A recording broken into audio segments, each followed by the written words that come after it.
प्रवचन दिवस 9 discourse day 9 9వ రోజు ప్రవచనం. సాధనలో 9 రోజులు పూర్తి అయ్యాయి. ఇక శిబిరంలో ఒక్కరోజే మిగిలి ఉంది. శిబిరం ముగిసే ముందుగా ఒక విషయాన్ని చక్కగా అర్థం చేసుకోవాలి. ఈ సాధనా విధిని దేన్నైతే మీరు ఇక్కడ నేర్చుకున్నారో ఇంకా నేర్చుకుంటారో ఇంటికి వెళ్ళిన తర్వాత దీన్ని జీవితంలోకి ఎలా తెచ్చుకోవాలో, నిత్య జీవితంలో దీనివల్ల ప్రయోజనం ఎలా పొందాలో బాగా తెలుసుకోవాలి. ఈ 10 రోజులే సాధన చేసి ఇంటికి వెళ్ళిన తర్వాత దీన్ని మర్చిపోతే ఇది కూడా ఏదో మొక్కుబడిగా అవుతుంది. రకరకాల మొక్కుబళ్ళలాగానే విపස්සన శిబిరం కూడా ఊరికే యాంత్రికంగా చేసే కార్యక్రమమే పోతుంది. ధర్మం మొక్కుబడి అయిపోతే దానివల్ల ఏమీ లాభం ఉండదు. ఫలితం ఉండాలంటే ధర్మాన్ని ఆచరించాలి. దాన్ని మన జీవితంలో ఒక భాగంగా చేసుకోవాలి. మన స్వభావంలో అది ఒక భాగమైపోవాలి. అప్పుడు చూస్తాం మన జీవితమే మారిపోతుంది. జీవన సరళి మారుతుంది, ప్రవర్తన మారిపోతుంది, మనలో గొప్ప మార్పు వస్తుంది. ఇదివరకు ఎంతో బాధలు ఉండేవాళ్ళం, ఎంతో ఆందోళన చెందేవాళ్ళం, ఎంతో దుఃఖపడేవాళ్ళం. ఇప్పుడు అంత ఆందోళన లేదు, అంత దుఃఖం లేదు. ఇలా తప్పక జరగాలి. అలా కాకపోతే ధర్మాన్ని ఆచరించట్లేదన్నమాట. ధర్మాన్ని పై ఆచారంగా చేసి ఉంటాం, లేకపోతే దాన్ని ఏ తెలివితేటల ఆటగానో చూసి ఉంటాం, లేకపోతే ధర్మాన్ని ఏ విశ్వాసం మత విశ్వాసంగానో లెక్కించి ఉంటాం. వీటి వల్ల ఏమీ లాభం ఉండదు. ధర్మాన్ని నిజంగా ఆచరించినట్లయితేనే మనసులో మార్పు వస్తుంది, దాని స్వభావం మారుతుంది. మనసు పైభాగంలోనే కాదు, అంతర్మనసు లోతుల వరకు స్వభావంలో మార్పు వస్తుంది. అంతర్మనసు లోతుల వరకు ఉన్న దుఃఖమంతా దూరం అవ్వటం మొదలవుతుంది. మిగిలిన జీవితం అంతా సుఖశాంతులతో నిండుతుంది. మనకు ఇతరులకు కూడా. ధర్మం చేసేది ఇదే. కాబట్టి ఇక్కడ ఏ సాధన చేశామో దాని జీవితంలో ఎలా ఉపయోగించుకోవాలో అర్థం చేసుకుందాం. ఏం సాధన చేశాం, ఏమి చేస్తున్నాం? సాధనలో 2 భాగాలు. మొదటిది, పని మొదలెట్టగానే మన శ్వాసను చూడడం ప్రారంభించాం. తటస్థంగా ఉంటూ శ్వాస ఏ విధంగా వస్తుందో, ఏ విధంగా పోతుందో చూసాం. స్వాభావికంగా నడిచే శ్వాసతో ఎలాంటి కసరత్తు చేయలేదు, దాన్ని కంట్రోల్ చేయలేదు. దాని స్వభావం కొద్దీ ఎలాగైనా రాని, ఎలాగైనా పోని, దాన్ని గమనించే పని చేశాం. ఆ తర్వాత శరీరంపై కలిగే ఈ సంవేదనలు గమనించే పని మొదలెట్టాం. ఈ సంవేదనలు కూడా ఎలాగైనా రాని, స్థూలంగా ఉండని, సూక్ష్మంగా ఉండని, సుఖంగా అనిపించని, దుఃఖంగా అనిపించని, ఎలాగైనా రాని, దాన్నే సాక్షిలాగా తటస్థంగా ఉంటూ గమనించాం. అవి చెడ్డమని భావించి వాటిని తొలగించుకునే ప్రయత్నం చేయలేదు, బయటికి నెట్టేసే ప్రయత్నం చేయలేదు, వాటిని మంచిగా భావించి నిలబెట్టుకునే ప్రయత్నం కూడా చేయలేదు. ఎలా ఉన్నదాన్ని అలాగే స్వీకరించాం. వాటి అనిత్య స్వభావాన్ని అర్థం చేసుకున్నాం. సారం లేనివి కదా, ఎలా ఉన్నా కానీ నిస్సారమే కదా అవి. వాటిపై రాగద్వేషాలు పెంచుకోకుండా పెంచుకోకుండా ఉండిపోయాం. అలా శ్వాసను గమనించే పనే, శరీరంపై కలిగే సంవేదనలు గమనించే పనే ద్రష్టా భావనతో, సాక్షి భావనతో, తటస్థ భావనతో ఇలాగే చేశాం. ఇదే చేశాం, ఇలాగే చేయాలి కూడా. జీవితంలో ఎలా ఉపయోగించుకుంటాం దీన్ని? జీవితంలో ప్రతి ఒక్కరూ ఏదో ఒక విషయంలో బాధకు గురవుతారు, కలత చెందుతారు. కొందరు ఎక్కువ, కొందరు తక్కువ. కానీ కలత చెందక తప్పదు. భారతదేశంలో పుట్టిన ఋషులు, మునులు, మహాత్ములు, ఈనాటి భాషలో అయితే నేను వాళ్ళందరినీ శాస్త్రవేత్తలు అంటాను. వాళ్ళందరూ తమలో ఈ విషయాన్ని అన్వేషించారు. ఈ ప్రాణి ఎందుకు కలత చెందుతాడు? దానికి సరైన కారణం ఏమిటి? ఆ కారణం తెలిస్తే దానికి నివారణోపాయం ఏదైనా ఉందా? అలా నివారించగలిగితే దుఃఖము, వ్యాకులత తమంతట తామే దూరమైపోతాయి కదా అని అన్వేషించారు. తమ అంతరంగంలోనే వెతికారు. ఆధునిక శాస్త్రజ్ఞులు పరిశోధించినప్పుడు తన శరీరానికి బయట ఉండే ఏ వస్తువునో, వ్యక్తినో, పరిస్థితినో, సంఘటనో విశ్లేషించి ముక్కలు చేసి అర్థం చేసుకొని దానికి సంబంధించిన వాస్తవం ఏమిటి, పైపైన సత్యం ఒకలా అనిపిస్తుంది కానీ నిజంగా సత్యం ఏమిటి, దాన్ని అన్వేషిస్తాడు. కానీ పురాతన భారతీయ శాస్త్రవేత్తలు ఏ పరిశోధన జరిపినా దాన్ని తమ శరీరంలోనే చేశారు. ఎందుకంటే ఒక సంగతి వాళ్ళకి బాగా తొందరగానే అర్థమైంది. బయట మనం ఎంత అన్వేషించినా, ఎంత పరిశోధించినా, బయట విషయాల వాస్తవాన్ని తెలుసుకోవడానికి ఏ ప్రయత్నం చేసినా అదంతా కేవలం మన తెలివితేటలతో చేస్తాం, ఊహ మీద ఆధారపడి చేస్తాం. మన బుద్ధి చెప్తుంది ఈ సంఘటన ఇలా జరుగుతుందంటే దానికి కారణం ఇది, దానివల్ల ఇలా జరుగుతుంది అని. ఈ విషయం నిజానికి ఇలా ఉందా లేకపోతే అలా ఉందా అనేది మన బుద్ధితో తెలివితేటలతో ఊహించి తెలుసుకుంటాం. అలాగే జరిగి ఉంటుందని అంగీకరిస్తాం. కానీ మహాత్ములు, ఋషులు, మునులు చూశారు, ఎప్పటి వరకు ఏ విషయాన్నైనా సరే అనుభూతిపరంగా అర్థం చేసుకోమో అప్పటి వరకు దాని వాస్తవికత లోతుగా అర్థం కాదు అని గ్రహించారు. మరి ఏ విషయాన్నైనా అనుభూతిపరంగా అర్థం చేసుకోవటం, ఆ సత్యాన్ని తమ శరీర పరిధిలోనే కనుగొనే ప్రయత్నం చేయాలి. అందువలనే వారి పరిశోధన అంతా ఎల్లప్పుడూ ఈ 3.5 మూరల శరీరంలోనే జరిగింది. బయటి విషయాల్ని చూస్తూ ఉన్న వ్యక్తికి బయటి కారణాలే ముఖ్యమైనవిగా తోస్తాయి. నేనెందుకు కలత చెందాను, నేనెందుకు బాధపడ్డాను అని ఆలోచిస్తే బయటి సంఘటన ఏదో కారణం అనిపిస్తుంది, బయటి వ్యక్తి ఎవరో కారణం అనిపిస్తుంది, బయటి వస్తువు ఏదో కారణంగా తోస్తుంది, బయటి పరిస్థితి ఏదో కారణం అనిపిస్తుంది. ఈ బయటి వ్యక్తులు, వస్తువులు, పరిస్థితులు, సంఘటన వల్లనే నాకెన్ని కష్టాలు అని. కానీ మనిషి తన లోపల గమనించినప్పుడు కనిపించే సత్యం పూర్తిగా వేరు. అసలు కారణం తెలుస్తుంది. ఎందుకు దుఃఖపడుతున్నాను? భారతదేశ ఋషులు, ఋషి అంటే ఎవరు? ఋత్ను అంటే సత్యాన్ని, ప్రకృతి న్యాయాన్ని, ధర్మాన్ని దర్శించేవాడే ఋషి. ఈ ఋషులు తమలో తాము దర్శించి కనుగొన్నారు, మనం ఎందుకు కలత చెందుతామో. ఏదో వికారం పుట్టింది మనలో, అందుకనే కలత చెందుతాం. ఎప్పుడు మనిషి తనలోని సత్యాన్ని చూడటం మొదలెడతాడో మొట్టమొదటి ఈ వాస్తవం చాలా తొందరలోనే అర్థమవుతుంది, చాలా స్పష్టంగా తెలుస్తుంది. చూడు, లోపల ఏదో వికారం పుట్టింది కదా అని. ఎప్పుడెప్పుడు కలత చెందినా తన లోపల గమనిస్తే తెలుస్తుంది, ఏదో ఒక వికారం పుట్టింది, నాలో ఏదో మురికి తలెత్తింది అని. ఇంకా చూశారు వాళ్ళు, ఈ వికారాలు దూరమవుతున్న కొద్దీ దుఃఖం కూడా దూరమవుతోంది, కలత దూరమవుతూ పోతోంది. బయటి సంఘటనలలో ఏ మార్పు లేదు. ఇదివరకు ఎలా జరిగాయో ఇప్పుడు అలాగే. బయటి పరిస్థితులు అంతే, బయటి ప్రపంచపు నియమాలు ఏం మారలేదు. కానీ లోపల ఈ మార్పు వచ్చింది. దుఃఖం నుండి విముక్తి దొరికింది. లోపల ఈ మార్పు కలగకపోతే బయటి విషయాలు ఎన్ని మార్పు చెందినా ఇంకా దుఃఖితుడుగానే ఉన్నాడు.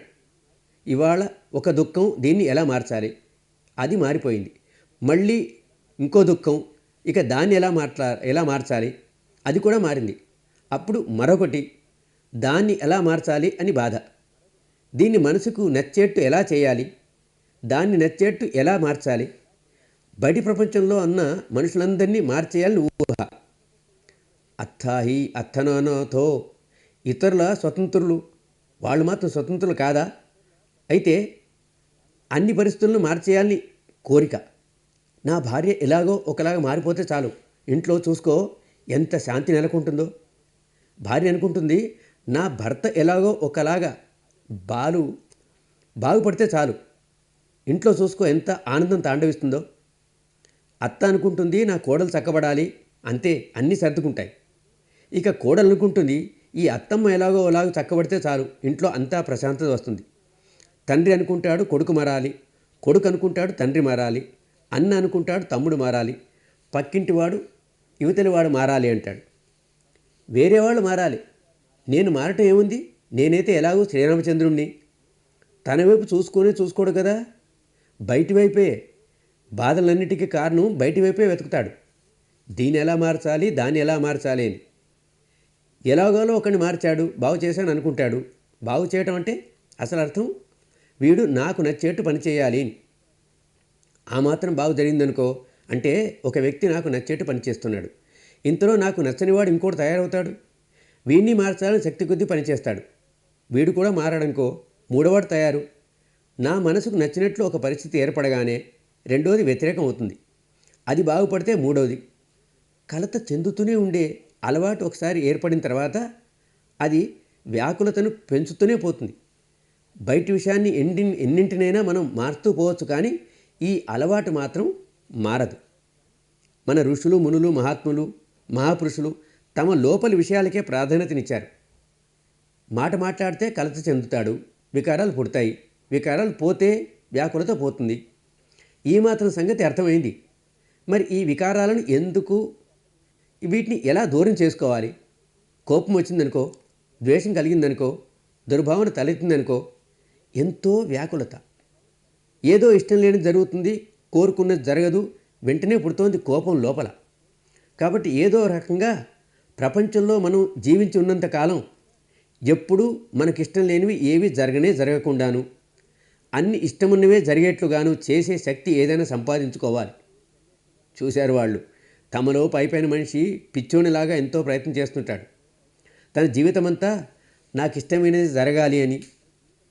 కానీ లోపలికి వెళ్ళి చూస్తే అర్థమవుతుంది, ఎవరైనా ఈ ప్రపంచం మొత్తాన్ని ఏలే చక్రవర్తి అయిపోయినా, అంత శక్తి సంపన్నుడైనా ఇది మాత్రం వీలు కానే కాదు.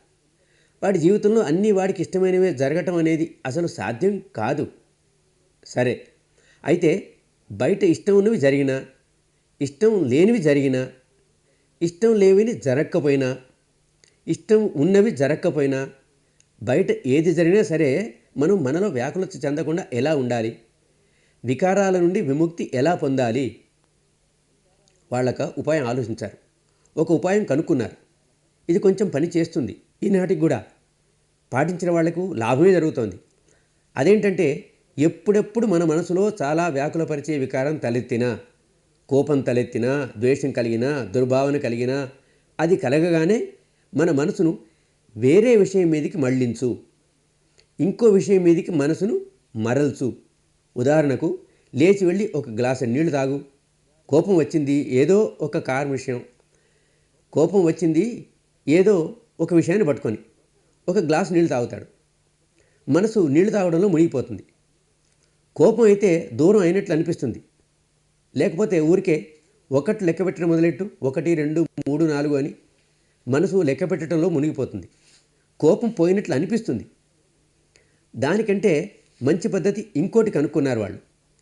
మనిషికి కోపం వచ్చినప్పుడు మంచి నీళ్లు తాగుదామన్నా ఆలోచన రాదు, లెక్క పెడదామని తట్టదు. కాబట్టి ఇంకొక దారి ఏంటంటే, ఆ వ్యక్తికి ఏ దేవత పైన, ఏ దేవుడిపైన, శివుడిపైన, బ్రహ్మ మీద, అల్లా మీద, ఎవరో మహాత్ముడి మీద, ఎవరి మీద గురి ఉంటే వాళ్ళ పేరు తలవటం. ప్రయత్నం ఎలా జరిగిందంటే, చిన్నప్పటి నుండి ఇలాంటి భక్తిని పిల్లల్లో కూరి కూరి నింపితే అది తర్వాత పనికొస్తుంది. ఏంటి, ఎట్లా పనికొచ్చేది?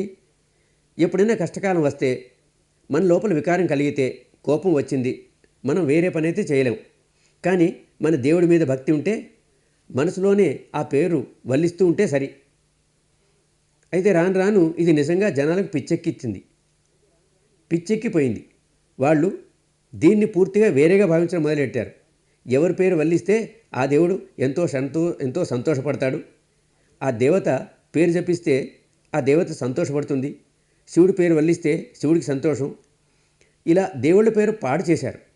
భక్తి కొద్దీ మనిషి దేవుణ్ణి పొగడతాడు, తన దేవుణ్ణి, తన దేవతను పొగడతాడు. కానీ అర్థం చేసుకోడు. నేను ఒక పక్కన వాళ్ళని పొగుడుతూనే రెండో పక్కన అవమానిస్తున్నాను కదా. ఏమంటే దేవుడు ఇంత అహంకార ప్రాణ, తన పేరు వినగానే ఉబ్బిపోయేంత అహంకారమా? కాదు. నిజానికి దీన్ని ఈ ఉద్దేశంతో కాదు మొదలెట్టింది. ఇది ఎలా మొదలైందంటే, మనిషి తన మనసును వేరే ఏదో విషయంపైకి మరల్చే ప్రయత్నంలో ఇది మొదలైంది. కోపం వచ్చింది, బాయ్ మనసును వేరే దిక్కుకు పంపు, వేరే దేంట్లోనైనా పెట్టు. ఇక ఎవరిపైన ఎక్కువ భక్తి శ్రద్ధలున్నాయో వాళ్ళ నామం జపించడం సులభమైంది. మనసులోనే వాళ్ళ పేరును స్మరిస్తూ ఉండు, లేకపోతే కళ్ళు మూసుకొని ఆయన రూపాన్ని ఊహించుకో, కల్పించుకో. అలా ఆ రూపాన్ని ధ్యానించు. మనసు వేరే ఎక్కడో నిలిచింది. దాంతో కోపం కొంచెం తగ్గినట్లు అనిపించింది. భయం కలిగి ఉంటే భయం తగ్గుతుంది, కామం కలిగి ఉంటే కామం తగ్గుతుంది, ఈర్ష్య రగిలి ఉంటే అది దూరమైంది. ఏ వికారం కలిగితే అదే దూరమైంది, దూరమైనట్లు అనిపించింది. అలా ఒక మార్గం లభించింది. దానివల్ల కొంత మేలు జరిగింది ఈనాటికిను. కోపం వచ్చింది లేదా కామం కలిగింది, భయం, ఈర్ష్య, ఏదో వికారాలు కలిగాయి. మనం మన మనసును మరల్చి వేరే పనిలో పెట్టాం. ఏదో నామజపంలో పెట్టాం, ఏవో భజనలో మరిపించాం, సంకీర్తనలో మురిపించాం, లేకపోతే ఏదో రూపాన్నే ధ్యానం చేయించాం, ఇంకేదో చేశాం. పైకి అనిపించింది మన వికారం దూరమైనట్లు. కానీ దూరమై ఎక్కడికి పోయింది అది? చూశారు వాళ్ళు చాలా శ్రద్ధగా. అప్పుడు అర్థమైంది, ఆహా, ఎప్పుడెప్పుడు మనం అలా చేసినా మన మనసు పైన ఒక పొర పూస్తున్నాం అంతే. కోపం కలిగింది కదా, కామం కలిగింది, లేకపోతే భయం కలిగింది, వాటిని మనం నొక్కివేశాం అంతే. నొక్కేశాం నొక్కేశాం అంతర్మనసు లోతుల వరకు అణగదొక్కాం. పైపైన అనిపించింది తగ్గిపోయినట్లు. కారణం మనం అంతర్మనసు లోతులోకి పోయి చూడం కాబట్టి. ఇలా నామజపం చేసేవాళ్ళు, రూపాన్ని ధ్యానించేవాళ్ళు చేతన చిత్తంతో ఆగిపోతారు. వాళ్లకు అచేతనంలో ఏం జరుగుతుందో తెలియదు. సంవేదనలతో పనిచేస్తేనే అచేతన సంగతి తెలుస్తుంది. మరి సంవేదనలతో పనిచేయడం ఎలాగో నేర్చుకోనే లేదు కదా. కనుక ఇలా పైపైన పొరలు నిర్మించుకుంటూ వికారాల్ని లోపలికే తొక్కేస్తూ పోతాం. కానీ లోపలనే ఎంత అణగదొక్కబడ్డా కానీ లోపలే అవి అనుశయ క్లేశాలుగా పేరుకుపోతున్నాయి. ఎందుకంటే అచేతన మనసు ప్రతిక్షణం ఇష్టంల అనుభూతితోటే ఉంటుంది. ఇలాంటి అనుభూతితో అది రాగద్వేషాలని తయారు చేస్తుంది. అలాగే మన వికారాలను పెంచుతూ పోతుంది, వ్యాకులతే పెరుగుతుంది. అరే, ఇలా పారిపోతే విముక్తి కలగలేదు భాయి అని అర్థమైంది. పారిపోవటం వల్ల, సమస్య నుండి మొహం తిప్పవటం వల్ల అది పరిష్కారం కాదు. ఎలా పరిష్కారం అవుతుంది మరి? సొంతంగా పనిచేసి కనుక్కున్నారు కదా, అందువల్ల అర్థమైంది విషయం. పారిపోకు, ఎదిరించి నిలబడు. ఏ వికారం కలిగిందో దాన్ని ఎదిరించి నిలువు. ఉన్నదాన్ని ఉన్నట్లుగా దాన్ని చూడు. కోపం వస్తే ఇక దాన్నే చూడు. కోపం వచ్చింది, దాన్ని పోగొట్టుకోవాలనే ప్రయత్నం కూడా చేయకు. తనంతట తానే దూరం అవుతుంది. బస్, కేవలం చూస్తూ పో కోపం వచ్చింది అని. కోపం పట్ల కోపం ప్రదర్శించకు. అరే, నా కోపం వచ్చింది, ఎంత జడ్డ సంగతి, చూడు కోపం వచ్చింది, ఇది రాకూడదు అంటే కోపం మీద కోపం తెచ్చుకున్నట్లే కదా. అంటే అంతర్మనసు స్వభావం అయితే మారలేదు. ఇష్టం లేనిది జరిగిందంటే దానిపైన కోపం, దానిపైన ద్వేషం. ఇప్పుడు ఆ కోపమే ఒక ఇష్టం లేని సంగతి అవుతోంది. దాని మీద ఇంకా కోపం చేసుకుంటున్నాడు. అంటే కోపాన్ని పెంచుకుంటూనే పోతున్నాం కదా, అది పెరుగుతూ ఉంటుంది కదా. కానీ ఎందుకు పోతుంది అది? కాబట్టి వికారాల నుండి విడుదలవ్వటం ఎలాగో ఆ దారి చూపించారు. ఊరికే చూస్తూ పో. కోపం వస్తే ఆ కోపాన్నే ఊరికే చూస్తూ పో. కామం తలెత్తింది, ఆ కామాన్నే చూస్తూ పో. భయం తలెత్తింది, అప్పుడు ఆ భయాన్నే చూస్తూ పో. ఏది తలెత్తినా సరే, ఈ క్షణంలో ఇది తలెత్తింది అంతే, అంతవరకే. దాన్ని ఆపే ప్రయత్నం చేయొద్దు, పోగొట్టుకునే ప్రయత్నం చేయొద్దు. ప్రకృతికి వదిలేయి, అది తన పని తానే చేస్తుంది. ధర్మం తనంతట తాను పనిచేస్తుంది.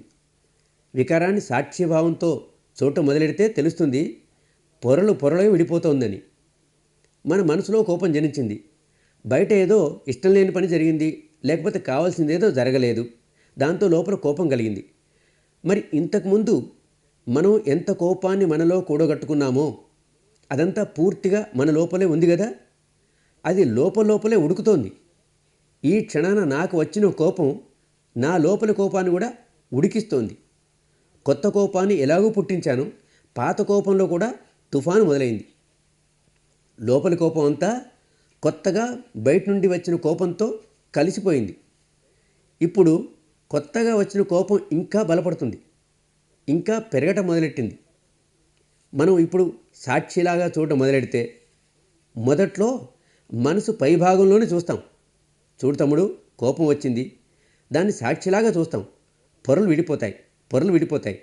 కొత్త కోపం వచ్చింది కదా, అదే కాదు, పాత కోపం ఏదైతే ఉందో అది కూడా పొంగి పైకి వచ్చింది కాబట్టి దాని పొరలు కూడా చాలా వరకు విడిపోయాయి. ఇలా అవుతూ అన్ని పొరలు విడిపోతే కోపం రావటమే ఆగిపోయింది. దాని నుండి విముక్తి లభిస్తుంది. ఇలాగే కామం కూడా, భయం కూడా, ఈర్ష్య కూడా ఇలాగే, అన్ని వికారాలు ఇలాగే.